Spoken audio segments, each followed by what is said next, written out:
And by the way, if there happen to be any questions that you come up with that you don't see here, ask them in the chat. We're going to review that later, and whenever we post the Q&A on the community pages, on our socials, we're actually going to include additional questions there if we find it fitting and if we have a lot of interesting things to say about them.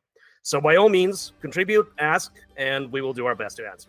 All right, let's jump to the questions that we already have.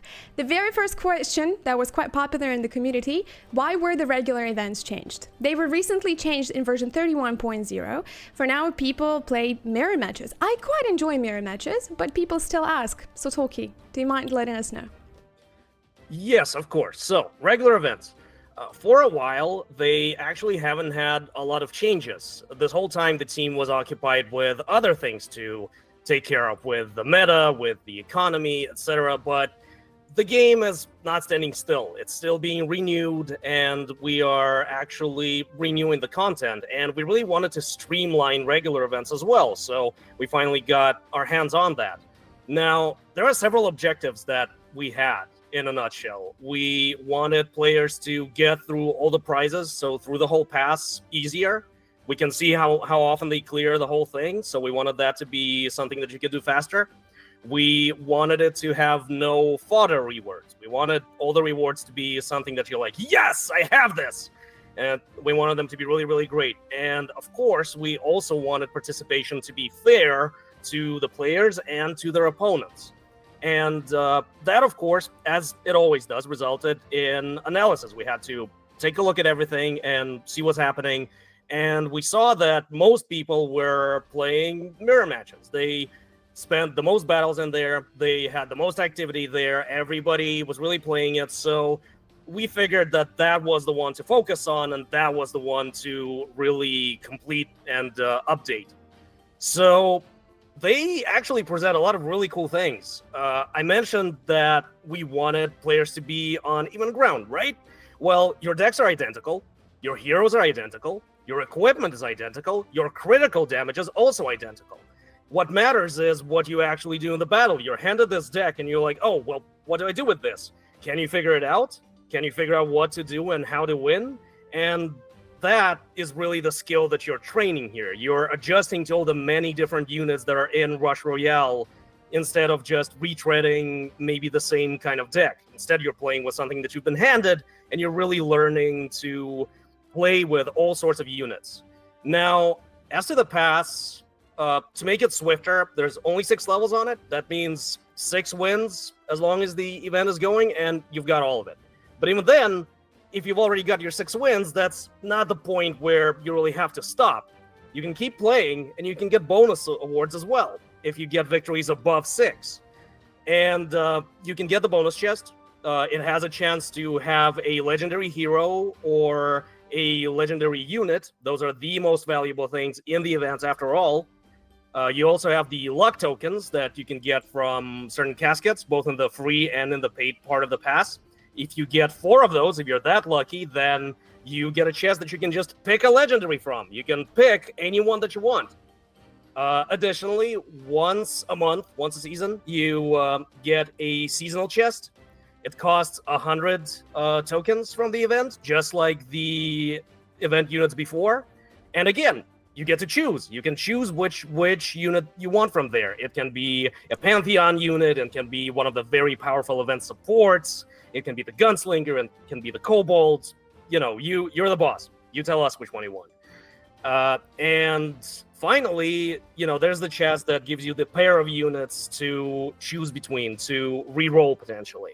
So you get a random selection. There's going to be 2 of them. You get to re-roll one of them for free. And any event unit is valuable, but actually that chest is about to get, you know, a little easier to handle because units rotate out of events. They become more available. As the Riding Hood and as Genie are phased out of that chest, it means that there's a smaller pool from which you select the event units. And so you have a higher chance of getting the one that you really, really want to max out. But at the same time, any one of them is going to serve you well. And of course, finally, back to the gameplay aspect of mirror decks. The decks themselves got updated. The talents for the units in those decks we actually switched them around to make sure that they're varied, but they also fit the current meta. And that makes it, more interesting, more dynamic. Plus, there's modifiers. You get a modifier every day. It switches up. So the deck switches up, the modifier switches up, and you really have to think on your feet, which is where the fun comes from. Right now, we are still analyzing just what is happening because we are going to be looking at how people are playing. We're going to be looking at how people are experiencing that content. Are they enjoying it? Are they completing it a lot? Are they maybe doing something else? Either way, all of it matters and all of it is going to affect what we do in the future. We may still make some new additions. And in fact, we have a top secret mode under development, which is really going to heat things up. I can't talk about it just yet. Don't spoil it just yet. Don't. They will never paint me another expression if I reveal it right now. So sadly, I'm not allowed. I'm not allowed. But that said, we still want to offer you new experience of the game. We still want to experiment with the mechanics. We want to let you experiment with new mechanics. So there's definitely going to be new things coming to the game, whether it's going to be temporal events or otherwise. And your feedback matters a lot in all of this. Talkie, that was such a profound answer. I applaud you. I hope that answered a lot of players' concerns. And I have a little additional, kind of like a fun sort of question. If we, battle in a match, in a mirror match against one another, which one is going to win? What do you think? Is it you? Is it me? Well, the fun thing is I can't tell you in advance. We would have to actually face each other in the match first. Then let's do it after the stream is over, okay? Whoever wins buys another dinner. No, whoever loses. I got this all wrong. No, actually, you know what? Whoever wins buys another dinner. Look, after the game, we can have dinner one way or another. I'm going to be starving. I know this. All right. Thank you very much for this answer. We are moving on to the next question. While we're moving on to the next question, there were already a couple of winners for the giveaway in chat. More winners. So this one I'm going to ramble a little less about because the answer is actually kind of shorter. Yes, we are adding a limit to heroes that you can have in shard hunting in your decks. So I'm sorry, I know Zeus is powerful and Fortuna is very powerful, but they can't just carry you with every single deck. It's going to be one deck, one hero. That's going to be the rule. But actually, that's not the only thing that's also changing in shard hunting. What else is going to change? What's coming? Well, we want the battles to be more significant. What you do in them, we want them to matter more. And we're actually adding a limit on how many times per day you can lose. It works kind of the same way as hearts do in Random League. So you can keep playing while you have the hearts. But once you run out of attempts, sorry, you're going to have to call it quits for a little bit. Wait, prepare. But it really means that you need to prepare for the battles more carefully. You need to pick your decks. You need to plan your tactics. You can't just, rush in. I've also heard there might be a little something for those who are really confident in their playing skills. Is that true? Well, little is subjective, but yes, if you're really feeling confident and if you have a high rating, then you get to have a hard mode for shard hunting. If you really want to flex, you can be like, you know what? Don't just ban one of my 3 decks, ban 2. I can take it. I'll be fine with just 1 deck out of the 3 that I built. So when you toggle that thing on, your opponent gets to block 2 of your decks. You still block only 1 from them, but the reason to do that is you get significantly more points for winning such a match. So if you say, I can do this, I can get through with just 1 deck out of 3, then by all means, and if you win, you're going to get a big reward. So it's very high stakes. I'm excited. I'm really, really excited. This is like jump straight in. I cannot wait. I'm going to be that person. I'm going to be all in or nothing. That is me. That's the best way. Try it until you make it. Yes. All right. Exciting stuff. The next question. Are there any balance changes expected for the Pantheon units? So Pantheon. We're definitely looking at the meta, and we're definitely seeing certain favorites pop up. We can see how varied or how samey the battles might be getting, And right now, we can see that Twilight Ranger, powerful as she is, she's a little bit ahead of the rest of the Pantheon. And a lot of you gave us comments.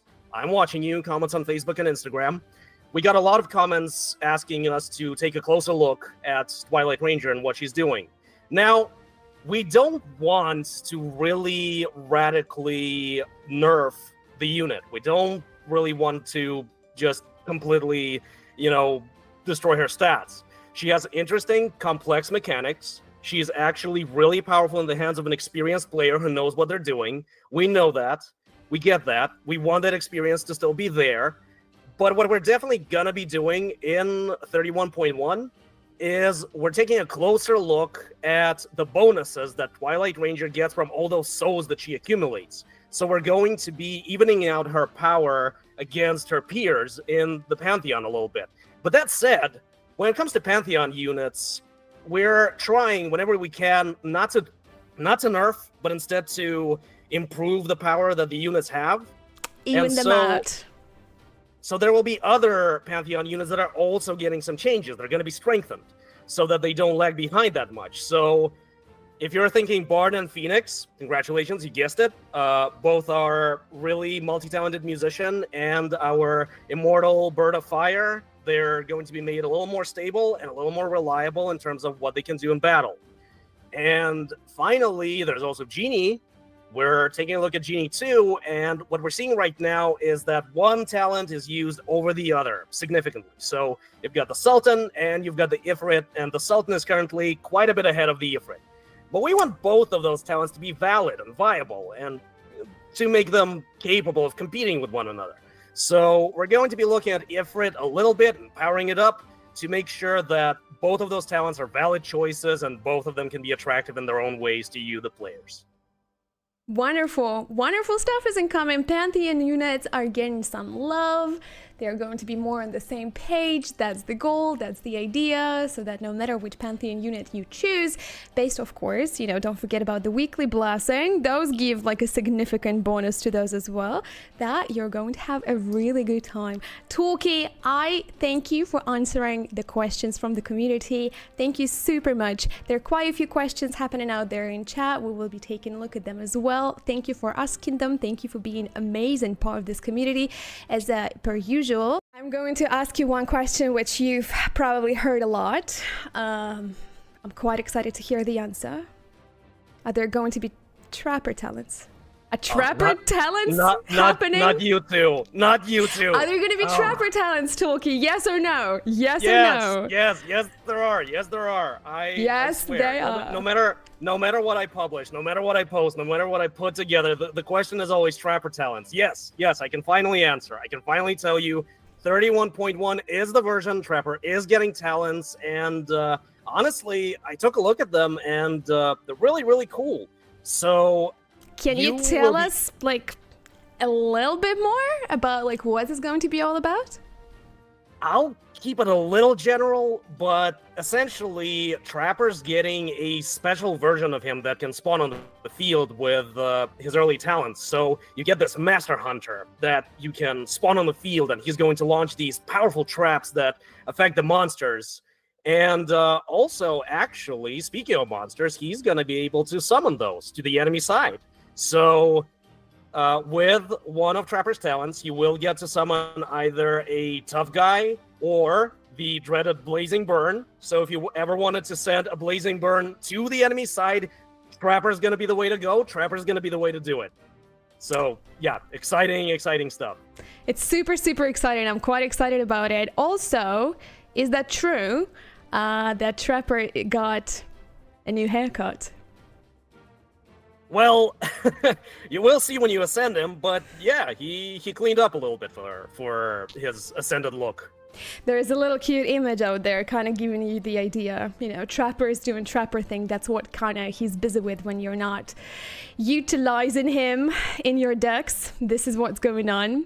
All right. Next addition to 31.1 is Trent is going to get reincarnated. I'm quite excited about it. Look at that reincarnation animation. Isn't it just beautiful and shiny and cute? You're going to learn more about what the reincarnation talents are going to do from our social media, of course, but we're going to spoil you a little bit about his synergy units. I'm using a little bit of a hint here so that I don't mess it up. It's going to be Magic Swords, Tesla, and Banshee. I'm quite excited for Trent and all of the Trent mains out there. I still remember when he was just a tiny acorn. Not bad. Really outgrew himself. He really did make it out there. Nice pun, nice pun. All right, next thing. I'm so excited to show everyone. I think this is like going to be one of my top favorite units. No favorite. We all have our favorites. Yes? There's going to be... Don't keep everyone waiting. Come on. All right. Our brand new upcoming unit, Frankie and Stein. Isn't Frankie just slaying? Isn't she just slaying? Frankie's been doing so good. And Stein is the cutest. Well, you better watch your fingers with Stein, I'll tell you that much. So, Frankie and Stein, yes, it's always exciting to introduce a brand new unit. We're going to have a lot more content dedicated to her in the future. We're going to have a full-on video that explains everything about how she performs, how she works together with her partner Stein.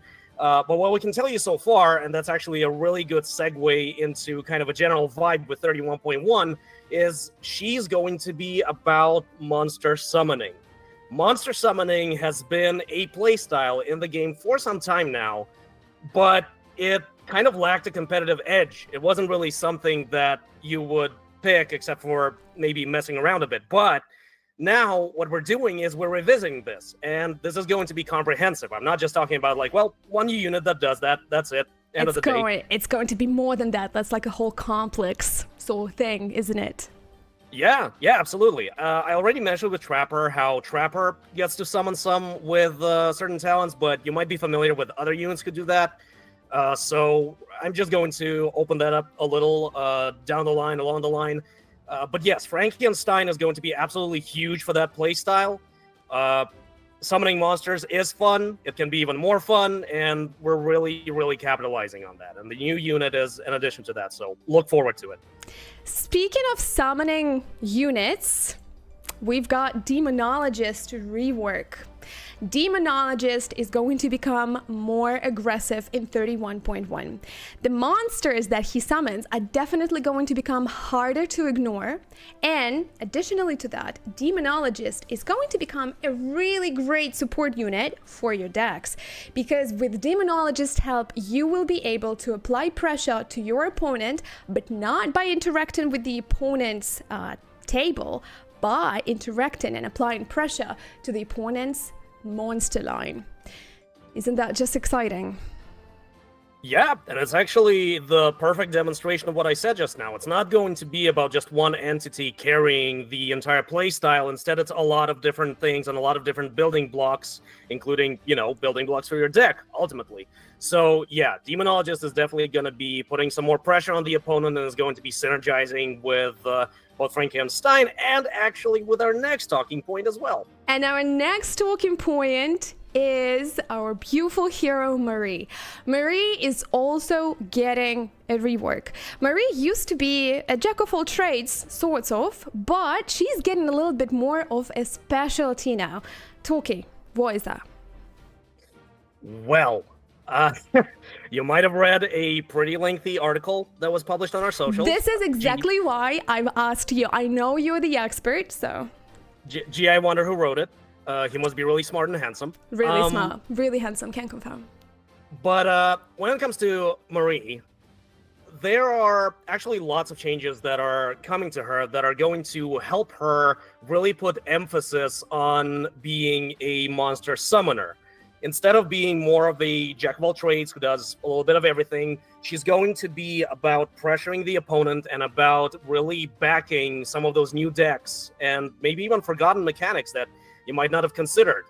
So an important thing to keep in mind is from now on, she's not just relying on her own monsters. Her abilities don't just synergize with whatever she summoned. They actually synergize with whatever got summoned by any source on your side. So any unit that's got the right talent for it, anyone who, does that as their gimmick, she's going to be working with this. And you'll also see a change to her core mechanics. So, you know how Elementalist has those charges that you get to accumulate and then you spend them on triggering the ability? Mary kind of has that same idea. There are these charges that power her ability to summon monsters based around merging, absorbing, or raising the rank of different units. So she has this mixture that she uses in order to summon these big monsters on the enemy side. We do have a few quirks to work out. Like one thing that we noticed early on, apparently kobolds find that mixture irresistible. So they just straight up steal it. A kobold retreating to a mine just steals a charge of the mixture from Marie, and we really got to fix that before the release comes. We better lock those mixture closets, right? And we better hide the key from those kobolds. Kobolds are sneaky. This is why I really, really like them. So, did I understand right that from starting 31.1, I will legit become the monster summoner I was meant to be?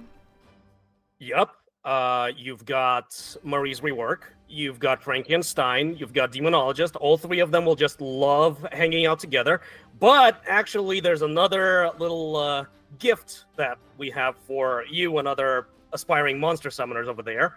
What is that? Do you mind sharing? It's gossip time, everyone. Okay. So we're going to be making an item that's going to be aimed at this tactic about summoning monsters. No specifics to share there just yet. For now, it's just a tantalizing little rumor. But yeah, to fuel monster summoning even further, you'll also have a piece of equipment that's going to help you with that specific strategy. And it's going to be aimed at helping you put that pressure on the opponent through sending more monsters there on their side. If they think that dealing with one horde of monsters was bad enough, well, you're going to make it worse by summoning all the extras up there. There's really going to be a parade there. I am quite excited. I think it's going to be, I'm sure that it's becoming one of really strong strategies. I cannot wait to try it out. I cannot wait to just mix and match and combine and see the effects that I can do on my opponents and then try it out in action. It all sounds really, really cool and definitely fun to try out. It's a huge thing. And it's actually going to be a good idea to rummage through your collection and look at all the units that might have a summoning gimmick that you might want to use. Because, yeah, we named a few. There's Frankenstein, there's Demonologist, but at the same time, there are also others who are absolutely affected by this. We're taking a look at the entire mechanic for summoning monsters, at the way that those summon monsters all function. You will see a new term in the game like small monster and big monster, and those are going to have to do something with talents from units who affect and benefit and synergize with summoned monsters. But the point is, all of those units that you have in your collection, all of the units that you might not have been using that have this fun monster summoning gimmick, try putting them together, try mixing and matching and combining, and you'll actually notice that a lot of them got affected and a lot of them can now be used in a new or a renewed and exciting way. I am quite excited. That is the exciting stuff that's happening in 31.1. Please keep an eye on all of our social media channels because